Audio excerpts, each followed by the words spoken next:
Muito bem, já estamos na fase, se aproximando do final da empolgante história de José. Talvez esta e mais umas 2 pregações estaremos então encerrados. A pregação tem como título: Você já pode morrer? É a segunda pregação com este nome, porque na primeira eu pensei que ia tratar deste assunto, eu acabei não tratando. Então a aplicação mesmo deste nome, Você já pode morrer, verá hoje. Lembrando que a última pregação sobre José terminou com a revelação de Deus a Jacó, antes de Jacó partir para o Egito. E Deus disse a Jacó que José fechará os teus olhos. Então ficou claro ali que Jacó iria morrer no Egito, não iria voltar para a terra prometida, de onde ele estava saindo forçosamente por causa de uma seca violenta. Comentamos que ele deve ter achado estranho que, sendo um patriarca, neto de Abraão, morreria numa terra distante, sem ter um só descendente na terra prometida quando ele morresse, porque estavam todos lá no Egito. Mas, estranho ou não, esse era o plano de Deus, e comentamos que ele deveria então se conformar, e aplicamos para o crente de hoje, que deve sempre estar conformado com os planos de Deus, por mais estranhos que pareçam aos próprios olhos. Então vamos retomar daí em diante, quando Jacó parte então finalmente para o Egito, ao encontro do filho José, que lá estava. Gênesis 46,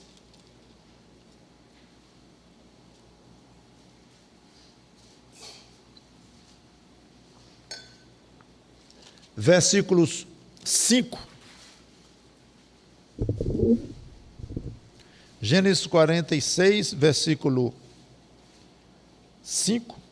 No versículo 4 é que tem aquela frase, como eu já coloquei: a mão de José fechará os teus olhos. Aí vem: então se levantou Jacó de Berseba, e os filhos de Israel levaram Jacó. Israel e Jacó é a mesma pessoa. Então, os filhos de Jacó levaram Jacó, seu pai, seus filhinhos e suas mulheres, nos carros que Faraó enviara para o levar. Tomaram o seu gado e os bens que haviam adquirido na terra de Canaã e vieram para o Egito, Jacó e toda a sua descendência. Seus filhos e os filhos de seus filhos, suas filhas, e continua então, inicia-se uma longa lista dos parentes de Jacó que desceram para o Egito, até o versículo 25, 27, aliás, que eu não vou ler. Então vamos pular para o 26. Todos os que vieram com Jacó para o Egito, que eram os seus descendentes, fora as mulheres dos filhos de Jacó, todos eram 66 pessoas, e os filhos de José, que lhe nasceram no Egito, eram 2. Todas as pessoas da casa de Jacó que vieram para o Egito foram 70. Pronto, então eu queria deixar isso claro. Encontramos agora Jacó e toda a sua descendência chegando lá no Egito. José já estava lá. Nos versículos 28 e 29, o encontro de José com seu pai, o esperado encontro, o tão sonhado encontro, sonhado pelo próprio José e por Jacó, obviamente. Jacó enviou Judá adiante de si a José, para que soubesse encaminhá-lo a Gósen, e chegaram à terra de Gósen. Judá foi adiante para pegar as instruções, não sabemos os detalhes, mas para dirigir então os irmãos e o pai até a terra onde eles iriam ficar, no Egito, uma região chamada Gósen. Então José aprontou o seu carro e subiu ao encontro de Israel. Israel é Jacó, seu pai, a Gósen. Apresentou-se, lançou-se-lhe ao pescoço e chorou assim longo tempo. Só conhece a carga emocional aqui quem está sabendo de tudo o que aconteceu com José, que culminou então, finalmente, com o encontro de pai e filho. Encontro emocionante, e eu achei de contar, é a 5ª vez que José aparece chorando na história dele, pelo menos registrado, deve ter sido muito mais. há um certo pensamento de que chorar é coisa de mulher, que é homem não chora, e coisa desse tipo, pura balela. Homem chora sim. José chorou bastante, tinha motivos para isto, e o choro é excelente para desabafar, deixar fluir as emoções. Eu nunca esqueci um amigo, que foi até um concunhado meu, agora não é mais. Ele perdeu a mãe, ele era novo, acho que tinha 15 anos, 17 anos de idade, bem novo. E ele disse que quando mais aliviava a saudade da mãe, que foi terrível, é quando ele chorava. Então ele chorava muito, até cansar de chorar. Aí parava, e angústia muito grande no coração de novo, aí ele chorava a valer, e era quando ele se sentia aliviado daquela dor tremenda. Eu nunca esqueci isso, fazem muitos anos que eu ouvi isso dele. Então, você que é homem, nordestino, cabra macho, como se diz, chora também e muito. E depois que eu preparei esta pregação, me ocorreu uma ideia, não tive tempo de fazer, nem sei se vou fazer, é só uma curiosidade. É capaz de ter mais homens chorando na Bíblia do que mulheres. Mas essa conta eu não fiz. Se alguém quiser fazer um dia, até será interessante. Eu vou ver se eu me lembro de um dia fazer. Mas eu não duvido. Aliás, teve alguém muito especial que chorou. O versículo mais curto da Bíblia, 2 palavras. Jesus chorou. Basta. Jesus chorou. Não é que eu me incomodo ou me envergonho de chorar, não. Eu quero chorar também. Que se ele passou por isto, é porque era um sentimento ou algo válido e rico para um ser humano.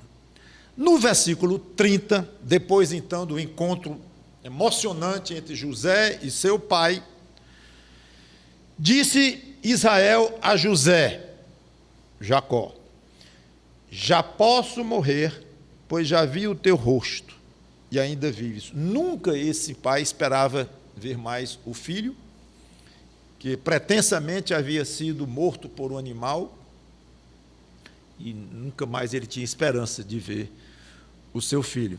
Então era um desejo intenso no coração do velho pai, desejo esse que Deus fez acontecer. E é muito normal alguém ter um desejo, ou mais de um, para alcançar nesta vida antes de morrer. Mas eu quero lembrar que, apesar de ser válido, não há mal nenhum inerente a esse tipo de atitude, de ter um desejo para ser cumprido antes de morrer, mas você não tem nenhuma garantia de que Deus dará. Com certeza você não tem garantia. Desejos tais que meu desejo é, antes de eu morrer, eu não perder minha salvação. Aí não vale. Porque isso não é um desejo pessoal, um alvo pessoal seu, porque você já atingiu, não só pessoalmente, mas como todo crente já atingiu. Eu estou falando aqui de alvos pessoais, exclusivamente seus. Eu não queria morrer, eu não posso morrer antes de ver um neto, por exemplo. Esse tipo de coisa muito pessoal. Você não sabe se Deus vai lhe proporcionar isto. Eu sugeriria ao crente não chegar a dizer isto. Não posso morrer sem obter esse alvo. Não posso, é uma coisa muito forte. Isso pode se encaminhar para um tipo de idolatria. Um alvo que você não admite não alcançar antes de morrer. Não é válido. Talvez eu esteja aqui carregando um pouco na ideia de uma idolatria ou de algo parecido com isto, mas Deus é muito sensível a qualquer coisa que nós coloquemos diante de nós com um tamanho tal que ameaça fazer sombra ao próprio Deus. Então, eu sugiro ter cuidado com esse tipo, não é nem de alvo, é tipo de atitude diante dos seus alvos. Tenha os seus alvos, tenha sim os seus desejos, os seus objetivos, mas olhe lá como é que você vai nutrir algum sentimento com relação a esse alvo. Além do mais, por melhor que seja o seu alvo, esse tal desse alvo aí, por melhor que seja, você já alcançou um alvo infinitamente melhor. Você já alcançou. Todo dia, quando acordar, abrir os olhos, você pensa assim: já posso morrer, porque eu já vi o rosto, não de José, não de um filho, mas eu vi o rosto de Cristo. Eu conheço a salvação que Deus me proporcionou através do seu Filho, Jesus Cristo.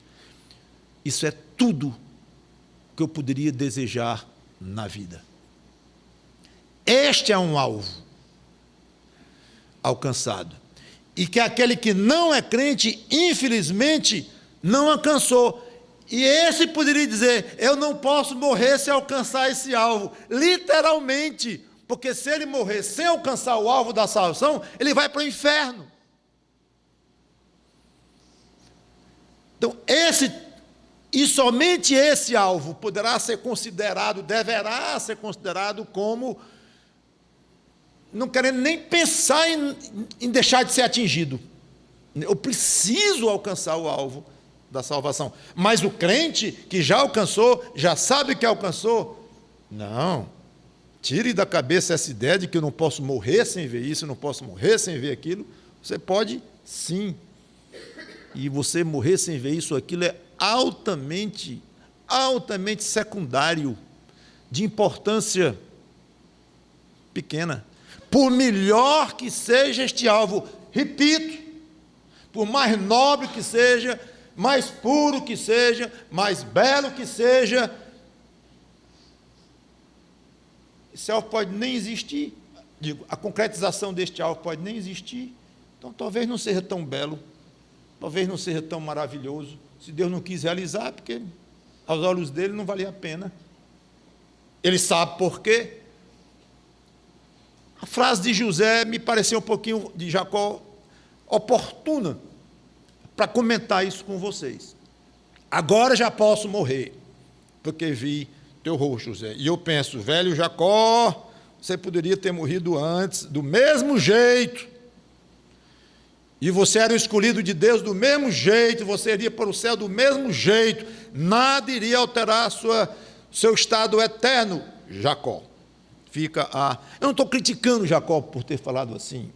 Um pai sabe o que é perder um filho daquele jeito, e depois ouvir a notícia que o filho não só estava vivo, como todo poderoso num grande país como era o Egito.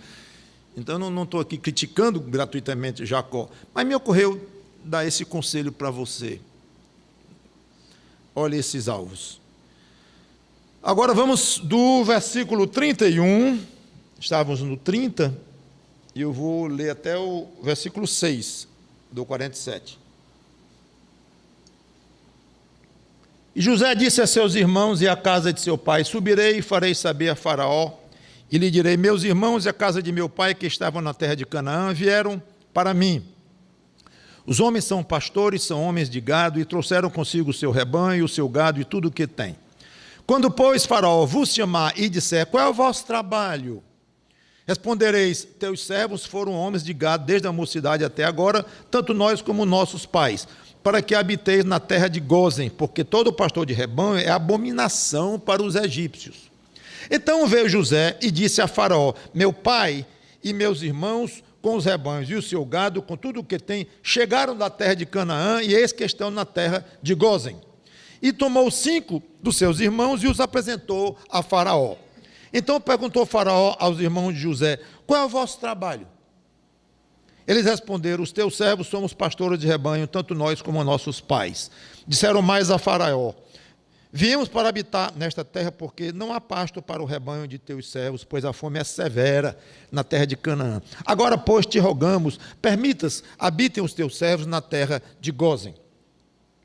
Então disse Faraó a José: teu pai e teus irmãos vieram a ti. A terra do Egito está perante ti. No melhor da terra faze habitar teu pai e teus irmãos. Habitem na terra de Gósen.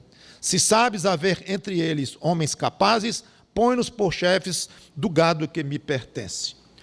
Então, após devidamente instruídos, José levou 5 irmãos para apresentar a Faraó, que confirmou que a terra de Gósen estava à disposição deles. E vejam aí a providência de Deus, como o pastor de ovelhas, o pastor era abominação para os egípcios, eles ficaram naquela terra meio isolados, no incubadora, como no incubador ali, sendo gestado, ou aumentado, ou se transformando num povo, de fato.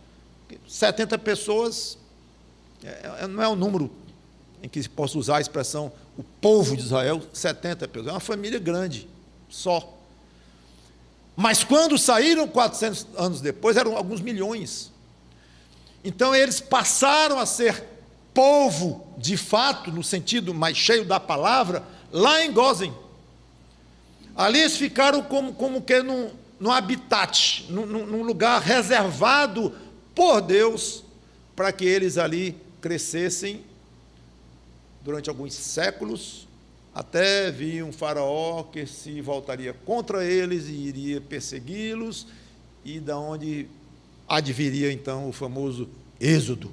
E Êxodo é saída, saíram do Egito, expulsos que foram pelo faraó, depois de tantas pragas, que Deus, ele devia ter deixado o povo ir de espontânea vontade, mas não deixou, então Deus acabou forçando-o a expulsar, depois se arrependeu de ter expulsado. Vocês conhecem a história bela. Mas é curioso lembrar disto, que Deus providenciou um lugar para aquela família se transformar num povo. Detalhe da providência de Deus. Versículo 47 e 7. O encontro de Jacó, o patriarca, com Faraó agora. Trouxe José a Jacó, seu pai, e o apresentou a Faraó, e Jacó abençoou a Faraó. Não, aqui tem uma coisa errada. Jacó abençoou a Faraó. É Faraó que deve ter abençoado a Jacó. O Faraó poderoso, rico, na terra dele, o rei absoluto, supremo, diante de um velho humilhado, estrangeiro, mendigando, que coisa, pedindo, pronto, um lugar para morar, ele e seus filhos e seus netos, sua família.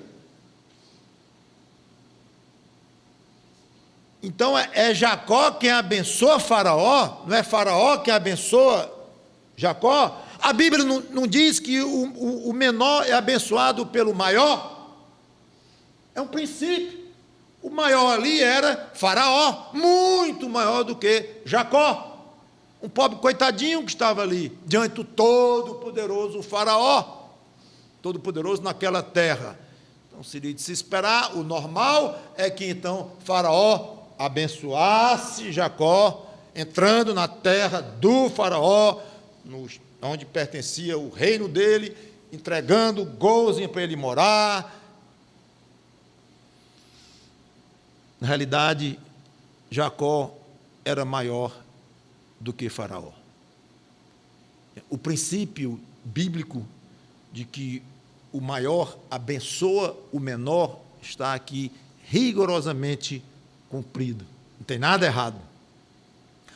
O que importava não era a pessoa em si de cada um ali, ou o cargo que cada um ocupava, a posição social, política, em que eles se encontravam ali, um diante do outro. Mas o relacionamento com Deus, a maneira como Deus olhava para cada um deles.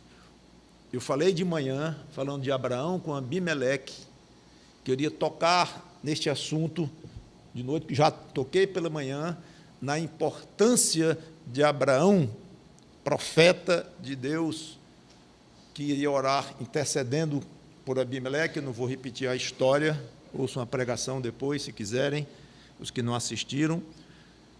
Mas aqui tocamos no mesmo princípio que nós falamos pela manhã.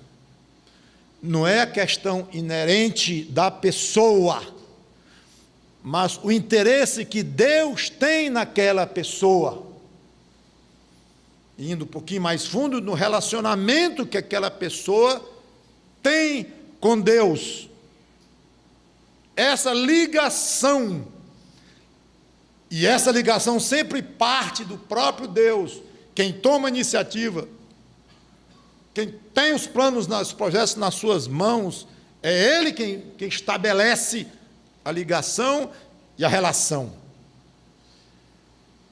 O Deus verdadeiro estava ali olhando com muito interesse para aquele velho humilhado, pedindo terra para morar, porque ele era neto de Abraão, fazia parte da descendência prometida a Abraão, filho de Isaque. Jacó era Isaque, que foi o filho da promessa que Deus garantiu a Abraão.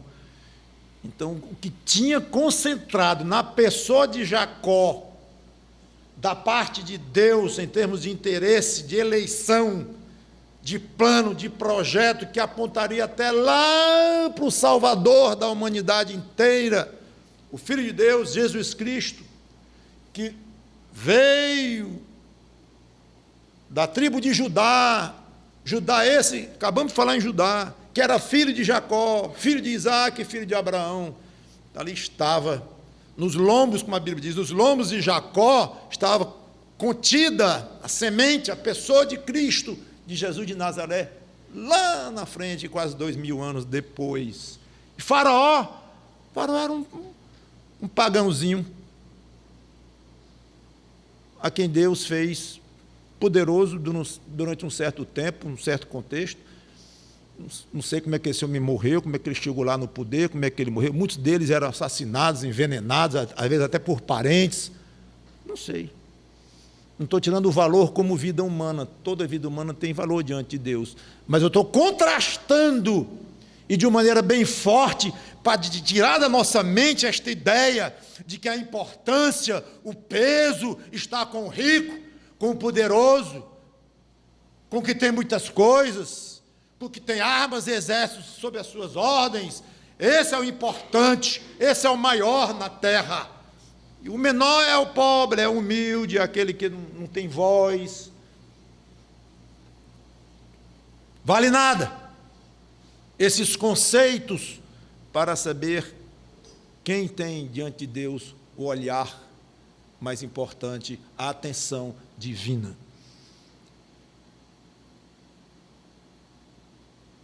Se conscientize de que, se você é crente, Deus está com você.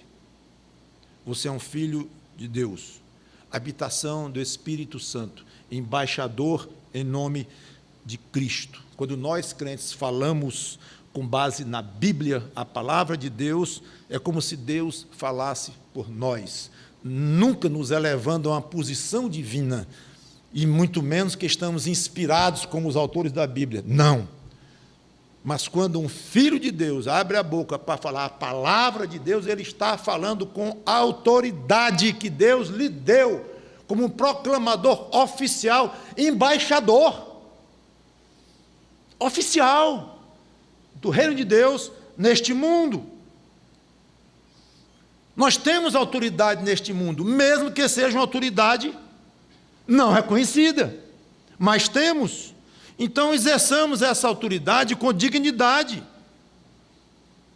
nem que seja a dignidade de um mártir indo para a fogueira, todo amarrado, todo ensanguentado já de todo tipo de castigos físicos, em grilhões, andando com passos curtos, amarrado, andando para a fogueira, e os parentes ao lado, chorando com saudade, a fogueira já ali sendo acesa, e ali está um homem absolutamente derrotado, liquidado pelos poderes deste mundo, mas um homem digno, absolutamente digno, de um filho de Deus que vai morrer em nome do Senhor Jesus Cristo, uma dignidade de quem tem autoridade formal diante do Deus Criador, uma autoridade não reconhecida, óbvio, a ponto de esse homem estar indo morrer ali, mas o fato de ser um mártir, de ser um condenado pelo governo local, está se dirigindo para a sua morte, não tira a dignidade dele. Exerça essa autoridade como crente. O que você, crente, tem de fazer como embaixador de Cristo, faça. O que tem que dizer, diga, com coragem, com autoridade, com sabedoria vinda do alto, sabedoria esta que pode ser solicitada, conforme diz Tiago, com a garantia de que Deus dará, quando pedido com confiança. O que você tem que abençoar, abençoe. O que você tem que amaldiçoar, amaldiçoe. O que você tem que aprovar como um filho de Deus aqui neste mundo, aprove. O que você tem que reprovar, reprove. Tudo, importante é isto, fazendo tudo com dignidade cristã, com consciência tranquila diante de Deus, com propriedade bíblica, de uma maneira que não fique algo de mau gosto, quando alguém exerce uma autoridade de uma maneira errada. É até crime, chamado abuso de autoridade, uma autoridade mal exercida. Então, tenha cuidado no que eu estou dizendo, ao fazer o que eu estou comentando aqui. Que não é agora você sair por aí dizendo o que vem na cabeça dizer, em qualquer situação, porque é um filho de Deus, porque é um embaixador em nome de Cristo, que você de fato é. Mas use essa autoridade que você tem com sabedoria, com humildade. A autoridade não é incoerente com humildade. Jesus era uma autoridade, e era humilde. Uma coisa não elimina a outra, mas saiba se comportar dignamente como um crente. Alguém em quem o Senhor Jesus Cristo colocou o olho antes de você nascer e disse: esse é meu. E deu sua alma para Cristo comprar. E ele comprou, resgatou, livrou do inferno. E ele lhe perdoou. Deus, porque o sangue de Cristo tirou os seus pecados. Então você é um filho de Deus. Não se impressione com autoridades locais. Não se faça acovardar, amedrontar. Jacó era o grande ali. Nunca esqueça isto. A ponto da Bíblia dizer 2 vezes que ele abençoou o faraó. No começo da reunião e no fim, como você vai ver. Acho que o crente deve começar a se preparar para perseguição. Está aumentando muito no mundo, muito. Rumores, notícias, filmes, ou seja, filme digo, em noticiários, não filme de Hollywood, mas noticiários reais de perseguição, de violência ligada com religião, uma religião contra o cristianismo, está crescendo de uma maneira assustadora e vai chegar no Brasil. Não há impedimento, vai chegar no Brasil. Já começamos a ouvir notícias de pessoas sendo presas no Brasil, ligadas com o terrorismo, Isso é só o começo.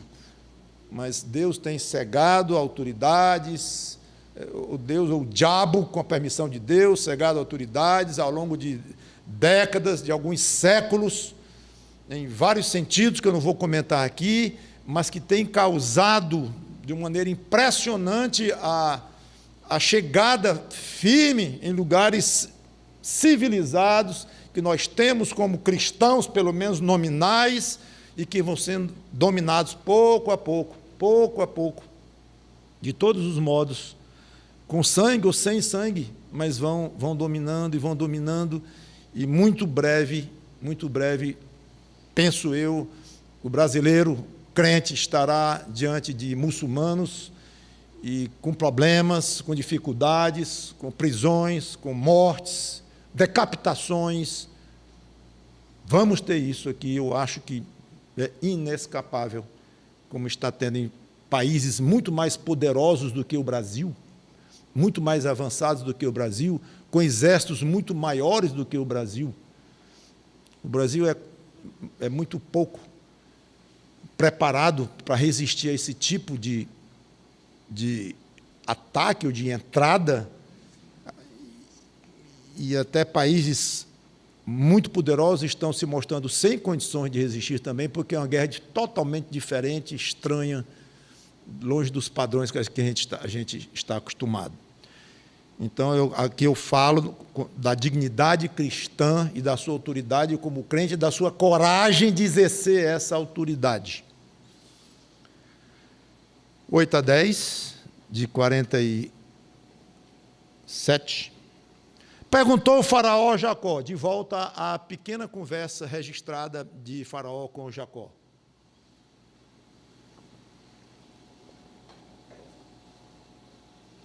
Quantos são os dias dos anos da tua vida? Interessante a pergunta de Faraó para Jacó. Jacó lhe respondeu: os dias dos anos das minhas peregrinações são 130 anos. Poucos e maus foram os dias dos anos da minha vida, e não chegaram aos dias dos anos da vida de meus pais nos dias das suas peregrinações. Curioso ele dizer poucos e maus. O homem tinha 130 anos. Como é que era pouco? Explicação: o pai morreu com 180 e o avô Abraão com 175. Então, comparado com eles, era como se alguém hoje, se comparando com um homem de 85, 90 anos, tivesse 50 e poucos anos. Então, é pouco ao se comparar com os seus progenitores, seu pai e seu avô. Maus. Jacó chama seus dias de maus diante de Faraó. Fui original ali, sabia o que era esse maus, e sofrido, desagradável. Então, a ideia é esta mesmo, não foi uma qualificação de jeito nenhum positiva que Jacó colocou para os seus próprios dias. Agora, é bom lembrar que dos muitos problemas que Jacó passou, vários foram consequências da própria personalidade dele. Era suplantador, lembra o primeiro nome dele?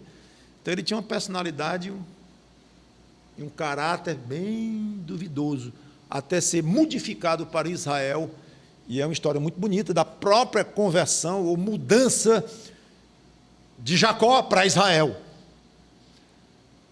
Ele enganou o próprio pai, juntamente com a mãe, fingindo ser o irmão Esaú. Vocês conhecem a história. Então, era um homem que sofreu muito. O irmão Esaú queria matá-lo, ele fugiu do irmão, passou décadas com medo do irmão. Quando voltou, décadas depois, já vinha morrendo de medo do irmão, medo de ser morto. Então, sofreu muito mesmo. O que é que ele fez? Então, é bom lembrar este aspecto. Não estou dizendo que todos os males de Jacó foram por causa dos pecados deles ou coisas desse tipo. Mas é bom lembrar este aspecto, de que cada um colhe o que plantou. Ao sofrer, não pense que Deus está desconsiderando o tanto você tenta ser fiel a Ele, e que Ele está lhe tratando com rigor excessivo, por mais sofredor que você seja e mais fiel que você procure ser, saiba que você sofre muito menos do que merece. Jacó era um homem fiel, passou por uma transformação profunda, era um homem fiel a Deus e muito sofrido. Uma coisa não anula a outra. Eu coloquei muito do sofrimento por causa dele próprio. E é assim. Não significa que Deus estava desgostoso com Jacó o tempo todo e em todo tipo de sofrimento que ele passou. Então tem essas duas coisas, tem o que Deus tem para você, a soberania de Deus para você, que a gente não entende cada detalhe, mas falando de sofrimento, antes disso pense na sua culpabilidade, que ele lhe torna exposto a sofrimentos. Você sofre muito menos do que merece. Se você não entende isto, não está convencido disto, converse com Deus. Peça a Deus sabedoria, sensibilidade espiritual, porque é um fato. Mas, pastor, o senhor está dizendo isso sem me conhecer. Como é que o senhor diz isso de mim sem me conhecer? Porque a Bíblia diz claramente que todos nós somos pecadores, merecemos ir para o inferno, somos perdidos nos nossos delitos e pecados. Todos, não há exceção à parte de Cristo. Então não preciso lhe conhecer pessoalmente para poder dizer isto. Sábio o crente, que mesmo tendo uma vida dura e difícil, no final da vida diz: diante da gravidade dos meus pecados, Deus foi muito misericordioso comigo. Essa é a maneira correta de encarar sofrimento. Não é fazendo beicinho, não é levantando certas dúvidas a Deus, como que quase questionando a fidelidade dele para com você e a capacidade dele enxergar em você as coisas que você tem tentado fazer de fidelidade a Deus, de esforço, de sacrifício, de serviço, e parece que ele não está levando muito em consideração isso. Não. Não confunda uma coisa com a outra. Deus foi muito misericordioso comigo. Esse é o seu pensamento. Me livrou do inferno, e eu posso afirmar que vou para o céu em Cristo. E mesmo com o sofrimento que eu tive nesta terra, foi um sofrimento cheio de aventuras com Cristo, com o Espírito Santo habitando em mim, com alegrias indizíveis, mesmo durante o sofrimento, o que parece ser até contraditório em termos, mas não é, o crente sabe que não é.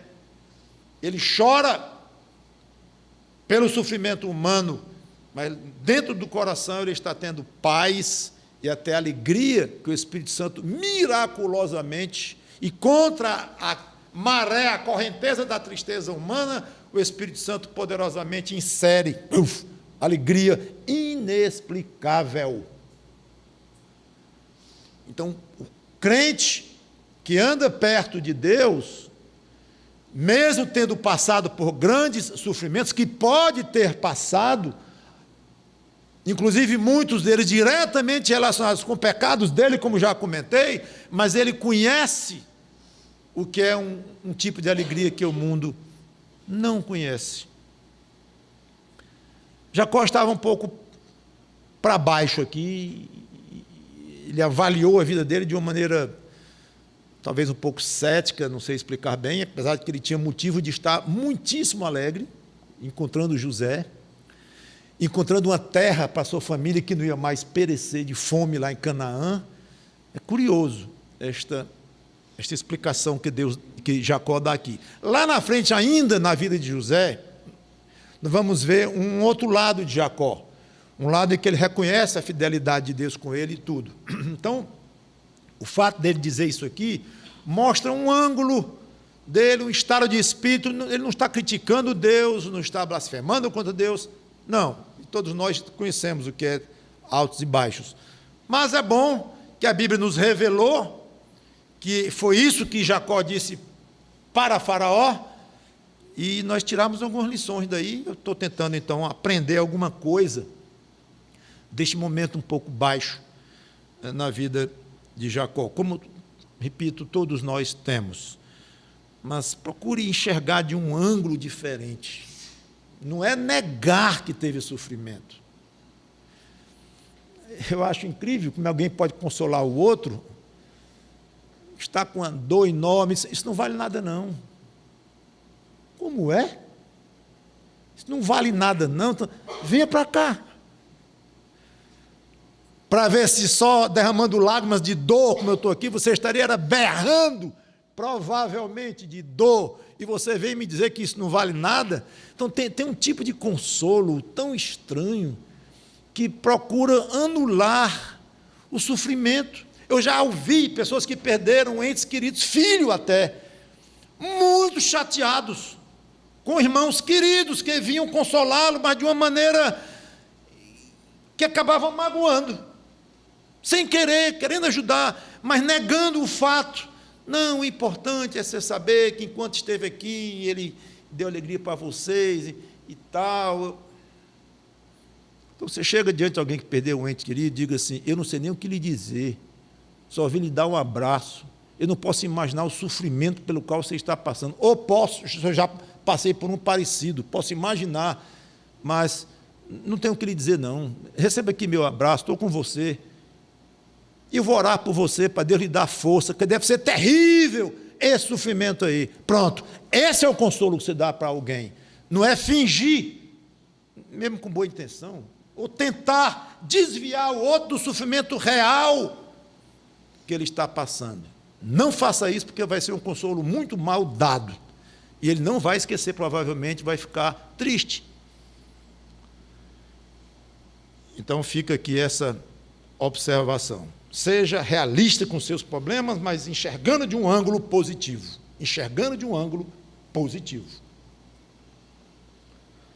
Versículos 11 e 12, diz que José estabelece os seus parentes, então, e os sustenta. Aqui já é o final desta fase, desta época. Então José estabeleceu a seu pai e a seus irmãos e lhes deu possessão na terra do Egito, no melhor da terra, na terra de Ramesses, como o faraó ordenara. Deve ser essa mesma Gósen. E José sustentou de pão a seu pai, a seus irmãos e a toda a casa de seu pai, segundo o número de seus filhos. É quase uma conclusão. Pronto, aqui encerrou esta fase. Agora vem uma parte do versículos 13 ao 26, que fala da estratégia de José com os egípcios ao negociar sementes com ele. Depois, quando as sementes faltaram para o povo por causa da fome, ele começou a trocar semente por terra, e tem toda a estratégia lá, muito interessante, mas eu vou pular. Eu não vou ler porque não é bem o caso para nossos interesses. Então nós vamos dar um pulo de 17 anos para o versículo 27. Retomando, então, assim habitou Israel na terra do Egito, na terra de Gósen, nele tomaram possessão e foram fecundos e muitos se multiplicaram. Jacó viveu na terra do Egito 17 anos, pronto. Agora damos um pulo de 17 anos no tempo. É importante isto. O próprio 27 já deu a entender que passou algum tempo. Nela tomaram possessão, mostrando então a posse de fato da terra lá, foram fecundos e muitos se multiplicaram. Não teria sentido falar isso em termos de semanas ou mesmo meses, só de alguns anos. Aí lá no versículo seguinte, revela que foi um pulo de 17 anos. Já deu para sentir que Deus estava fortemente abençoando o povo em termos de multiplicação, de procriação. Estava em altíssimo nível o que Deus deu a eles de procriação. Versículos 28 a 31. Jacó viveu na terra do Egito 17 anos, de sorte que os dias de Jacó, os anos de sua vida, foram 147. Chegou perto lá de Abraão, foi 175. Aproximando-se, pois, o tempo da morte de Israel, chamou a José, seu filho, e lhe disse: se agora achei mercê à tua presença, rogo-te que ponhas a mão debaixo da minha coxa e uses comigo de beneficência e de verdade. Rogo-te que não me enterres no Egito. Porém que eu jaza com meus pais, por isso me levarás do Egito e me enterrarás no lugar da sepultura deles. Respondeu José: farei segundo a tua palavra. Então lhe disse Jacó: jura-me. E ele jurou-lhe, e Israel se inclinou sobre a cabeceira da cama. Então, 17 anos depois do ocorrido, Jacó agora sente que está chegando perto o fim da sua vida. Chama José e faz um pedido específico, que ele, José, o enterraria em Canaã, como era conhecido na época a terra prometida. E José promete. Agora eu fiquei pensando com isto.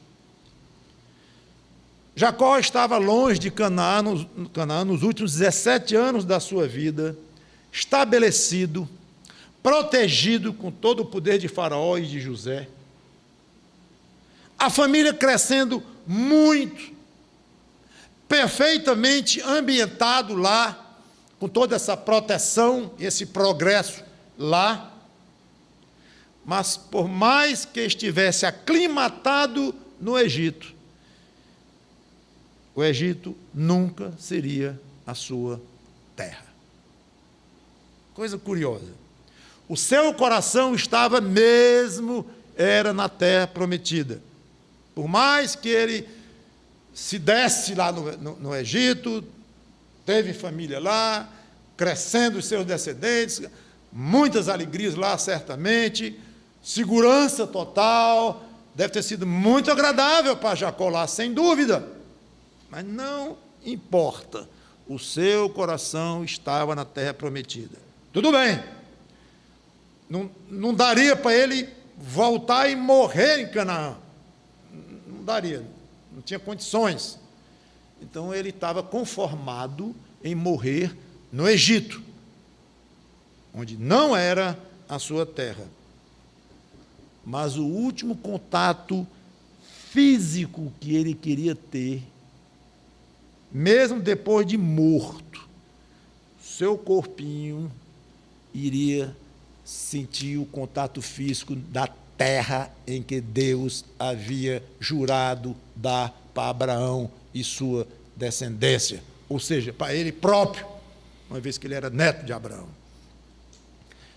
Mesmo sem vida, o seu corpo voltaria para lá. Muito bonito isto. E me fez refletir que é nesta terra aqui, onde o crente, hoje crente, ninguém nasceu crente, mas iniciamos a nossa existência nesta terra, passamos a viver nesta terra, nos multiplicamos, os que tiveram filhos nesta terra.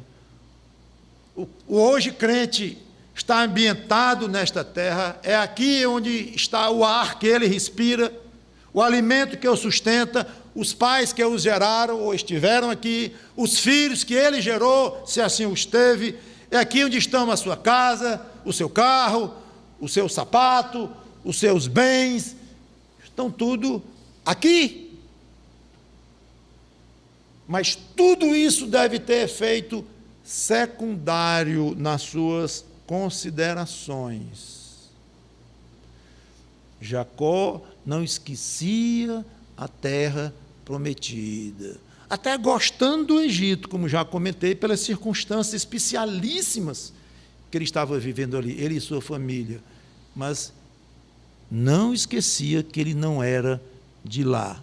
As suas considerações principais estavam lá. Então, nada destas coisas aqui, de tudo que nós temos aqui, até do ar que respiramos, deve roubar o coração do crente do lugar que ele foi prometido pelo mesmo Deus de Abraão.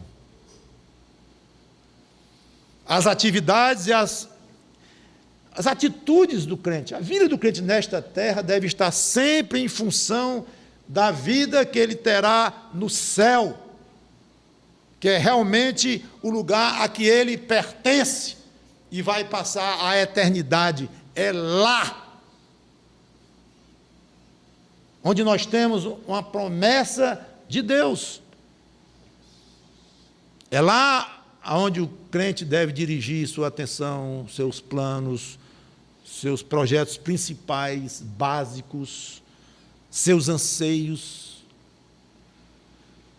Se Cristo não voltar antes, todo crente vai morrer aqui neste mundo, não tem perigo. Mas do jeito que Jacó sumiu do Egito assim que ele morreu, o crente vai sumir desta terra logo depois que ele der o seu último suspiro. E o seu espírito irá imediatamente para a presença de Deus, de Cristo. E depois o seu espírito ganhará corpo novo, glorificado, perfeito, imortal, para viver eternamente. Nós sabemos disto. Isso vai acontecer. Não precisa chamar ninguém para nos prometer isto. Como Jacó teve de chamar José e dizer, me prometa que vai me enterrar lá. Nem precisamos. Já está garantido, já está prometido. Partir e estar com Cristo. Imediatamente. Jacó morreu, terra prometida, aonde ele pertencia. O crente morreu, céu, para onde ele pertence. Então eu queria perguntar se é lá no céu onde está concentrado ou concentrada a sua vida, considerando que é lá onde estão essas coisas mais definitivas, maiores, que lhe pertencem, não coisas vagas, mas lhe pertencem. Há um sentido de que nós já estamos no céu, o Novo Testamento fala. Então Jacó desejou intensamente ir para a terra prometida, mesmo depois de morto, porque ele não era do Egito. Espero que esse desejo de Jacó seja pequeno, comparado com o seu desejo de ir para o céu, logo depois de morto. É um desejo, como eu já falei, que está prometido o cumprimento, vai ser cumprido, sem dúvida. Mas eu não estou falando na segurança do cumprimento, não é esse o ângulo que eu quero dar, mas no desejo seu. E no sentimento, ao lado do desejo, uma coisa é consequência da outra, no sentimento de não pertencimento a essas coisas daqui. Você gosta do ar, da comida gostosa, dos filhos, dos amigos, eu sei que você gosta, das coisas que você tem, que Deus lhe deu, nós gostamos. Não era nenhum erro Jacó estar gostando do Egito, mas eu não sou daqui, é um fato, e eu não quero ser enterrado num lugar onde eu não pertenço, eu pertenço a um outro, eu quero ir para lá. Então é esse sentimento que eu gostaria de despertar em você. Não é errado você gostar das coisas daqui, não. Claro que não. Devemos amar o próximo como a nós mesmos. Amar a mulher, amar o marido, amar os amigos, amar até os inimigos. Devemos amar as coisas aqui. E por que não tratar bem e gostar muito de um bem físico que Deus lhe deu, uma casa, um apartamento? Gostar, se alegrar com isto. Por que não? Eclesiastes toca neste ponto, inclusive. É um ângulo em que a Bíblia trata do crente curtir, lá vem o nome curtir, usufruir as coisas deste mundo gostosamente, usufrua, tenha alegria com elas, mas que essas alegrias não roubem, esse é o problema, não roubem o seu coração para o que é maior, o que é mais definitivo. Você sabe que isso aqui é provisório, você sabe que isso aqui vai se acabar. Você sabe que um filho você pode perder a qualquer momento. Ou um pai, ou um amigo, você sabe. Ou um carro numa batida, você sabe, tudo pode se acabar. Até você mesmo está aqui, de repente está com doença mortal e vai-se embora em poucos meses. Ou é assassinado no meio da rua. Você sabe disto. Todos sabemos, mas nos agarramos de uma maneira afrontosa a Deus nas coisas daqui, como se as coisas que Ele prometeu lá, as grandes, as definitivas, um dia eu penso nisto, eu vou para lá mesmo. Quando eu chegar lá, eu penso nisso aí, eu vou usufruir bem. Isso é ofensivo a Deus. E mostra que você não entendeu bem o valor do que está prometido para você, o que foi feito, o que foi comprado por preço, sua própria alma, e as coisas maravilhosas que vão ser dadas a nós lá. Então, fica esse desafio, que eu achei muito bonito aprender com Jacó. Jesus queria muito voltar para o céu. Por quê? Porque ele não era deste mundo. Só que ele nos deu o céu também, nos deu de presente. E disse dos crentes, eles não são do mundo, como eu também não sou. Foi declarado. É um privilégio você ter o céu. Jacó dizia, eu vou abrir mão de ser enterrado na minha terrinha, que lá não é nem minha, mas foi dada por Deus a meu avô, e ao meu pai, e a mim, e aos descendentes. Não abro mão de jeito nenhum. José, vem cá, me prometa que você me enterra lá.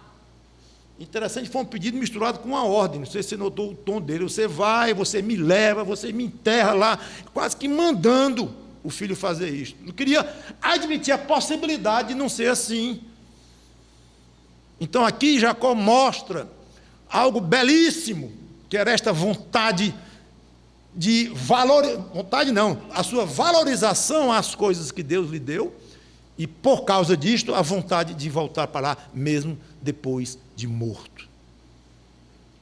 Fica o desafio, você é cidadão do céu, meu irmão, minha irmã, todo dia pense no céu, nas suas considerações, nos seus planos, nos seus projetos, pense no céu, considere o céu, ame à vontade seus parentes, seus amigos, até os inimigos aqui na terra, usufrua de uma maneira correta, digna, bíblica, pura, tudo bem, mas não exagere. Este é o problema do homem, como eu tenho dito muitas vezes deste púlpito. O homem exagera nos seus sentimentos, não é digno de jeito nenhum de confiança, porque é uma coisa meio, como diria um amigo meu, destrambelhada.